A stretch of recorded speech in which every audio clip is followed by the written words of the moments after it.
Olá, seja bem-vindo ao canal Chave de Leitura. No vídeo de hoje eu vou mostrar as leituras concluídas no mês de março, começando com mais um livrinho da Adélia Prado. Eu fiz uma resenha de um dos livros que tem aqui dentro da Poesia Reunida para os apoiadores dos apoios Calhamaço e Parceiro, que foi o Oráculo de Maio, né? Eu fiz essa proposta de ler os livros que marcam o intervalo poético que a poeta fez, a Adélia Prado fez por conta da depressão. Então, eu primeiro fiz um vídeo sobre A Faca no Peito, se eu não me engano em dezembro, que foi o primeiro, né? Ela para de escrever depois da Faca no Peito, de escrever poesia, e depois ela retoma com o Oráculo de Maio, um livro lindíssimo. E aí eu li, reli, é um livro que tem muita alusão religiosa, como só ia acontecer com Adélia, né? Mas também muita ligação com a Virgem Maria, né? Maio é um mês normalmente associado à Virgem Maria, e então ela vai resgatar, né? E a diferença desse livro para o outro seria um retorno do alento, né? De um certo modo, embora a Adélia é uma autora que fala muito sobre sofrimento mesmo, como uma vida que é difícil sem passar pelo sofrimento. Ela estava muito mais desencantada na Faca no Peito do que no Oráculo de Maio. Enfim, um livro delicioso que eu amei ler e, como sempre, adoro falar das minhas poetas favoritas para vocês. Depois eu li o Ardósia, sobre o qual já falei bastante aqui nas redes sociais. Trabalhei esse mês com a Larissa Lins, né? A gente fez aí a divulgação do livro dela, esse livro lindo, que saiu pela editora Urutau. A Larissa é uma autora cearense e eu gosto demais como ela explora a musicalidade. Eu gosto muito de gente que explora musicalidade em poesia e ela faz isso. E esse é um poema muito sobre... Esse livro é muito sobre deslocamentos, né?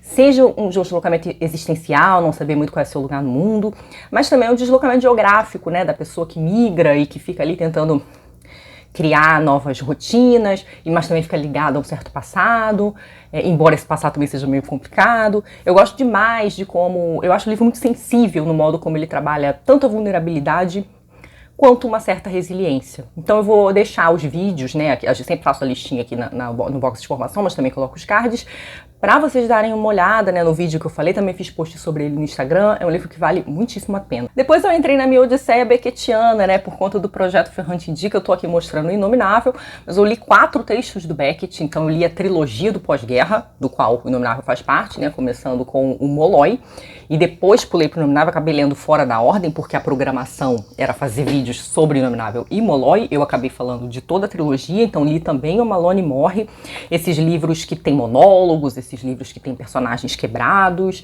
que tratam muito sobre a incomunicabilidade, esses personagens que estão muito apegados ao discurso. Eu falo um bocadão desses livros no vídeo especial que eu fiz, eu vou deixar, mas já indico, assim, é uma leitura desafiadora, não foi totalmente tranquilo ou agradável ler o Beckett, mas eu gostei muito de conhecer. Eu acho que também me ajudou ter algum repertório de literatura modernista e experimental. Beckett está aí numa transição, né, do modernismo para o pós-modernismo. Além dessa trilogia, eu li a peça dele mais famosa, que é o Esperando Godot, e gostei muito. Eu acho que o ideal teria sido começar pelo Esperando Godot, porque é mais ágil por ser teatro e é menor. E esses livrinhos dele, que variam aí entre 130 e 200 páginas, são muito densos. Mas achei bem kafkiano. Acho que o Beckett funciona muito para quem gosta do Kafka, porque ele tem muito essa coisa de trabalhar mesmo o absurdo, a nossa alienação, e acho que ele trabalha muito bem. As propostas são realmente muito interessantes. Depois eu li O Crime do Cais do Valongo, da Eliana Alves Cruz, para o Clube da Lili no Kindle, então vou deixar a capa aqui. E foi um livro que eu gostei bastante, é um livro que se passa no século XIX, que vai falar aí da diáspora africana no Brasil, em especial no Rio de Janeiro. E o livro é muito divertido, o livro é muito ágil, eu gosto muito de vários aspectos de como ela faz o resgate histórico. Ela, inclusive, se utiliza, né, de notícias da época para construir a história. Depois da leitura do clube, algumas fichas foram caindo e eu acho que eu percebi alguns problemas. Na verdade, quando eu terminei o livro, acho que a nota que eu dei no início foi 4. Porque o final dele é, assim, um pouquinho didático. Mas como eu achei o livro muito divertido, muito gostoso de ler, eu falei, só esse problema, realmente não estraga, dei 4 estrelas. Depois eu fiquei pensando, acho que num outro aspecto, uma outra ficha que caiu. Eu não acho que ela estraga o livro, mas para quem gosta de romance histórico pode ser um ruído.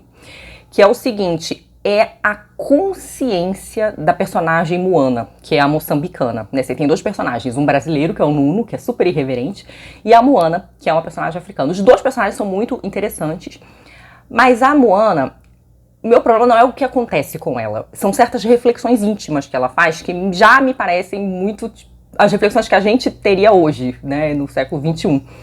E esse é um movimento que é sempre muito difícil, que é você tentar pensar como uma pessoa da época que você está representando. Acho que de várias maneiras o resgate histórico que a Eliana Alves Cruz faz é incrível, é muito bonito, é muito gostoso de acompanhar, literatura muito gostosa mesmo, mas essa questão da consciência da Moana, certas reflexões íntimas que ela faz, soou pra mim ligeiramente como um ruído. E aí eu acho que pode soar um pouco anacrônico pra quem já é muito fã desse gênero aí, o romance histórico, né? Mas eu recomendo ainda assim, acho que é um livro importante e gostoso, divertido de ser lido. Depois eu li O Noite e Dia Desconhecidos, da autora sul-coreana Bae Su-ah.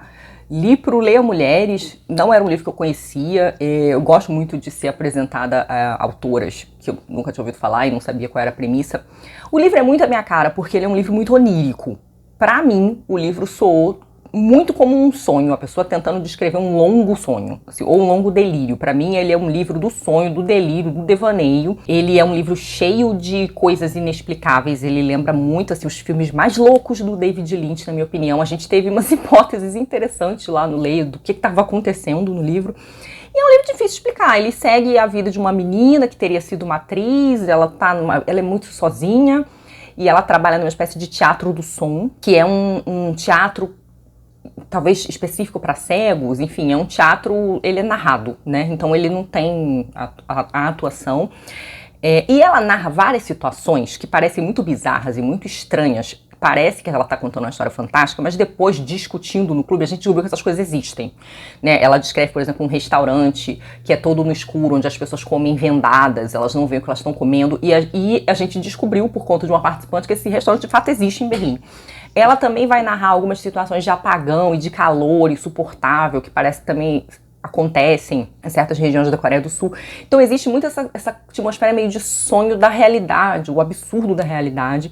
Eu acho um livro muito corajoso, porque ele é um livro muito subversivo do ponto de vista de uma história que vai de um ponto a outro, de uma história que tem um desenvolvimento muito claro, ele é muito simbólico em vários aspectos, ele evoca muitas coisas do inconsciente, não só pelo sonho, mas ele fala da poesia, ele fala da noite. Então existe muito essa questão de um certo inconsciente ali, é uma coisa realmente muito difícil de explicar.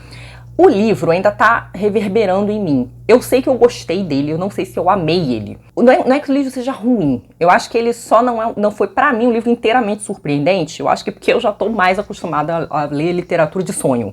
Coisas, histórias que envolvem alguém sonhando alguma coisa. Mas eu gostei muito de ler. Eu acho corajoso que ela não tente amarrar a história ou dar alguma espécie de explicação lógica para o que acontece. Alguns personagens simplesmente somem e você não sabe o que aconteceu com eles. E nesse sentido ele tem um quê de poético, ele quase tem uns refrões, porque muitas coisas se repetem. Elas se repetem com personagens diferentes, os personagens viram outros. Então ele é cheio de motivos, né? Então é uma literatura bem estranha, mas eu gostei bastante de conhecer. E por fim, eu li um livro que eu amei, de um autor que é um pouco polêmico, né? Que é o Emmanuel Carrère. Autor francês, eu diria que ele é polêmico porque ele é muito irreverente e ele é muito vaidoso. Ele se pinta como uma pessoa ruim, inclusive ele vai repetir isso várias vezes aqui no livro, que ele é uma pessoa ruim. Ele tinha o plano de escrever um livro sobre yoga e sobre os interesses dele nesse desenvolvimento, o yoga, meditação, tai chi, ele vai falar um bocado disso. O problema é que nesse processo dele de escrever o livro de yoga, e o Carrère é um cara da autoficção, ele se coloca no livro, ficcionaliza parte da vida dele, ele tem um abalo emocional, ele passa por uma crise psicológica grave. Então o livro se torna um livro sobre depressão, e as associações que ele vai fazendo entre o que acontece com ele nesse pós-abalo e o que ele vinha fazendo antes são interessantes, porque ele começa a associar outras coisas, outros movimentos, outras práticas ao que ele conhecia da meditação, do tai chi e do yoga. E ele acaba ressignificando aquilo ali de algum modo. Eu provavelmente vou fazer vídeo, não sei, tô pensando ainda se eu vou fazer vídeo sobre ele. Eu adorei o livro, porque o livro acho que trata de questões com as quais eu convivi um bocado na vida também, né? O livro, de certo modo, ele tem um quê de familiar pra mim, no que ele discute. E eu gosto muito da honestidade com que o Carrère se coloca como uma pessoa falha, como uma humanidade muito cheia de erros e de enganos e de ilusões, enfim. Nesse sentido, o livro ele tem uma sensibilidade que me agrada também, que é essa coisa de uma pessoa que ela tenta melhorar. Nossa, mas como é difícil, né? Como é difícil, porque cerviz é dura, né? Então a gente tá ali muito preso em certos padrões, muitas vezes, né? Então também é um livro que me emociona, apesar dele ter vários momentos engraçadíssimos, ele é um livro que me emocionou em vários momentos também, mas aí talvez seja a minha relação muito pessoal com as coisas que ele conta aqui, mas assim, eu também acho o texto do Carrera uma delícia, porque ele em vários momentos ele é muito engraçado, é muito irreverente, e assim, ele vai narrar coisas terríveis aqui, momentos realmente muito difíceis. Então você vai ter esses altos de bar, você vai rir, você vai chorar, você vai ficar bem, você vai ficar mal, enfim. Amei, deu pra perceber, né? É isso então, gente. Essas foram as leituras do mês de março. Me digam aí se vocês leram algumas dessas coisas e o que vocês acharam. E contem aí pra gente também o que vocês leram e o que vocês recomendam. Um beijo grande em todos. Até a próxima. Tchauzinho.